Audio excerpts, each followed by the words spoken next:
Bismillahirrahmanirrahim. Assalamualaikum warahmatullahi wabarakatuh. Perkenalkan, nama saya Muhammad Fadil. Saya dari kelompok 1 akan mempresentasikan makalah saya yang berjudul Hakikat dan Potensi Manusia dengan mata kuliah Ilmu Pendidikan dan dengan dosen pengampu Bapak Muhammad Zainal Abidin MPT. Saya Muhammad Fadil dengan NIM 2220151227. Langsung saja, yang pertama adalah tentang pengertian hakikat manusia. Kalau di makalah saya dijelaskan bahwasanya hakikat manusia merupakan makhluk yang bertanya. Tapi ada banyak sekali pengertian hakikat manusia.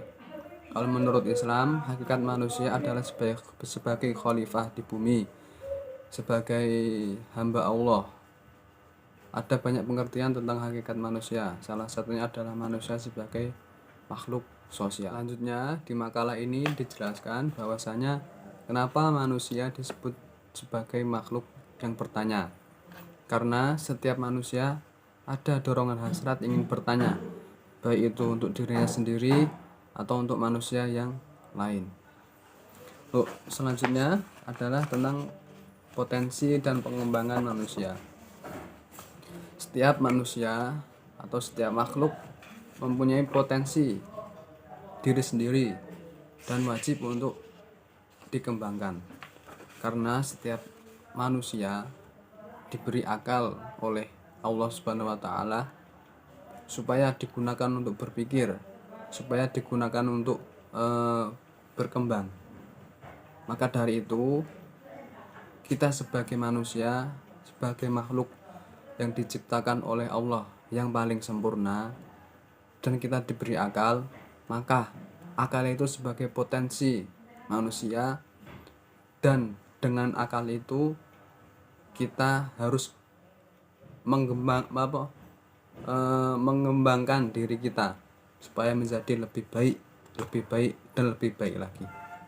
Selanjutnya, pengembangan potensi manusia ini harus dilakukan secara terarah, bertahap, dan berkelanjutan. Kalau menurut Jalaluddin, ada beberapa pendekatan yang dapat dilakukan oleh manusia. Yang pertama, pendekatan filosofis, yaitu pendekatan antara manusia dengan Allah atau hamba dengan Tuhannya. Karena sejatinya kita diciptakan adalah untuk mengabdi, untuk beribadah kepada Allah. Terus yang kedua, pendekatan kronologis. Apa itu pendekatan kronologis? Artinya pengembangan potensi manusia harus diarahkan dan dibina sesuai dengan tahapan tumbuh kembang manusia itu sendiri. Yang ketiga, pendekatan fungsional. Pendekatan fungsional adalah di sini dijelaskan bahwasanya, semisal contohnya ada kita mempunyai hasrat makan minum, maka harus diarahkan sesuai dengan fungsinya, yaitu untuk kelangsungan hidup, bukan untuk menggumbar hawa nafsu. Contohnya lagi, misalnya ada dorongan seksual. Untuk pendekatan fungsionalnya, semisal tadi contohnya dorongan seksual, maka kita harus dibina dan diarahkan untuk menjaga kelestarian manusia. Terus yang terakhir adalah ada pendekatan sosial, yaitu manusia sebagai makhluk sosial yang yang cenderung hidup bersama dalam keluarga maupun dalam masyarakat. Artinya setiap manusia harus dapat berinteraksi antara makhluk, antara tetangga, antara keluarga, harus dapat berinteraksi satu sama yang lain. Terus yang terakhir adalah tentang hubungan antara manusia dan pendidikan. Sudah dijelaskan dalam Al-Quran, yaitu surat Al-Baqarah ayat 31 yang berbunyi wa'allama adamal asma'a kullaha thumma 'aradahum 'alal malaikah alal malaikati faqala ambiuni bi asma'iha ulai in kuntum shodiqin. Yang artinya, dan dia mengajarkan kepada Adam nama-nama benda seluruhnya, kemudian mengemukakannya kepada para malaikat, lalu berfirman, sebutkanlah kepadaku nama benda-benda itu jika kamu memang benar-benar orang yang benar. Dari ayat ini kita dapat mengambil 5 unsur pokok dalam pendidikan dan pembelajaran. Untuk yang pertama adalah pendidik, yaitu Allah. Yang kedua peserta didik, yaitu Nabi Adam. Yang ketiga materi pendidikan, yaitu pembelajaran tentang nama-nama benda tadi. Terus yang keempat metode, yaitu bagaimana Allah mengajarkan Nabi Adam tentang benda-benda. Yang kelima evaluasi, yaitu Nabi Adam diuji kemampuannya oleh Allah, yaitu dengan Allah menyuruh Nabi Adam untuk mengulang apa yang tadi telah diajarkan. Hubungan antara manusia dan pendidikan sangatlah tidak dapat dipisahkan. Keduanya saling terkait. Kenapa begitu? Dalam hadis juga telah dijelaskan, utlubul ilma ilal lahdi minal mahdi. Sesungguhnya menuntut ilmu itu dari buayan atau dari bayi sampai dengan di alam kubur. Maka dari hadis itu kita dapat mengambil persepsi bahwasanya menuntut ilmu itu wajib semenjak bayi sampai kita nanti meninggal.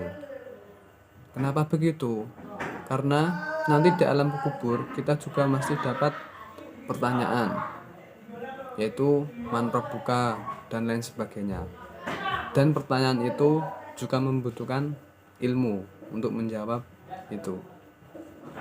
Jadi hubungan antara manusia dan pendidikan itu sangat terkait, tidak bisa dipisahkan antara satu sama yang lain. Dan selanjutnya seperti firman Allah, yaitu dalam surat At-Tin yang berbunyi laqad khalaqnal insana fi ahsani taqwim, yang artinya sesungguhnya kami telah menciptakan manusia dalam bentuk yang sebaik-baiknya. Artinya apa? Manusia diciptakan oleh Allah dalam bentuk yang sebaik-baiknya, yang lebih baik dari makhluk yang lain. Kita diberi akal, makhluk yang lain tidak diberi akal. Kita sebagai manusia harus dapat memanfaatkan akal itu. Seperti yang saya singgung tadi di awal, kita diberi akal, kita diberi pikiran, ya harus kita kembangkan. Jangan dibuat sia-sia. Karena tujuan Allah memberikan akal kepada manusia adalah untuk berpikir. Dan Allah menurunkan manusia di bumi ini sebagai khalifah, sebagai hamba Allah. Maka dari itu kita diberi kelebihan dari makhluk lain, kita diberi akal, maka kita harus dapat memanfaatkan sebaik mungkin apa pemberian Allah tersebut. Itu kurang lebihnya, saya mohon maaf apabila ada kata yang tidak berkenan atau ada materi yang salah. Saya Muhammad Fadil dari kelompok 1, mohon maaf. Terima kasih. Wassalamualaikum warahmatullahi wabarakatuh.